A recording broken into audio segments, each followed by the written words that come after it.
मीरा भाईंदरची महापालिका, कारण या मीरा भाईंदरमध्ये मराठीचा मुद्दा जो आहे त्याचा जन्म म्हणा किंवा त्याचा उगम जो आहे वादाचा तो याच मीरा रोड आणि भाईंदर महापालिकेमध्ये झाला होता। आणि तिथल्या जनतेने आता काय कौल दिलेला आहे, कुठल्या पक्षाला पसंती दिलेली आहे ते बघणं खूप महत्त्वाचं आहे। मीरा भाईंदरच्या जनतेनं नेमकं काय ठरवलेलं आहे ते आपण पाहूया। त्यावेळेस स्क्रीनवर आपण बघतोय मीरा भाईंदरमध्ये भाजपला 44, शिंदे सेनेला 39 आणि इतरांना 1 जागा मिळेल असं दिसतंय।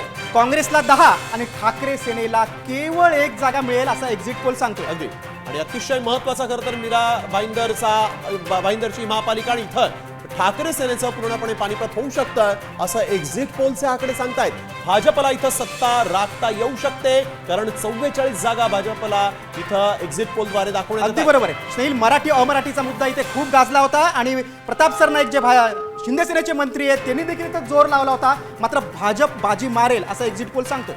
मीरा भाईंदरमध्ये 44 जागांसह भाजप मोठा पक्ष ठरेल असा एक्झिट पोल सांगतोय। 39 जागांसह शिंदे सेना दुसऱ्या क्रमांकाचा पक्ष राहील असा अंदाज आहे। अगदी आणि आपण बघतोय या ठिकाणी खरं तर युती नव्हती महायुतीमध्ये देखील आणि त्यामुळे आता मीरा भाईंदरमध्ये युती नसताना देखील इथं महायुतीच्या वाट्याला ही सत्ता जाऊ शकते असं दिसतंय कारण भाजप मोठा पक्ष जरी ठरला तरी शिंदे सेना मग काय करणार आहे, सत्तेशिवाय राहणार की सत्तेत जाणार हे पाहणं महत्त्वाचं आहे। अगदी बरोबर। मीरा भाईंदर महापालिकेत कुणाची सत्ता येणार या संदर्भात विश्लेषण जाणून घेऊयात आमचे प्रतिनिधी मनोज तांबे यांच्याकडून।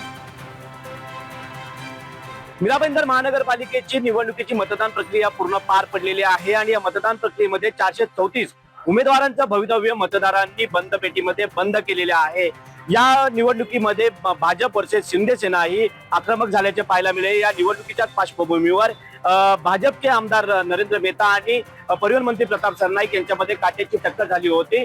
यामध्ये 45 जे आहे ते भाजपचे उमेदवार हे मुसंडी मारतील तर 35 ही शिंदे सेना मारेल। 12 वरती काँग्रेस जे आहे ते पूर्वपार प्रमाणे आपले उमेदवार जिंकतील आणि इतर मध्ये जे उर्वरित उमेदवार आहेत ते निवडून येतील। मात्र या जनकौलाच्या आधारे जर बघितलं तर नक्कीच भाजप या आपला कुठेतरी महापौर बसवते असं संकेत या जनमताच्या कौलनुसार येताना आपल्याला पाहायला मिळतंय। आता महापौर कोणाचा बसणार याकडे सर्वांचं लक्ष लागलेलं आहे। मनोज तांबे, साम टीव्ही न्यूज, मीरा भाईंदर।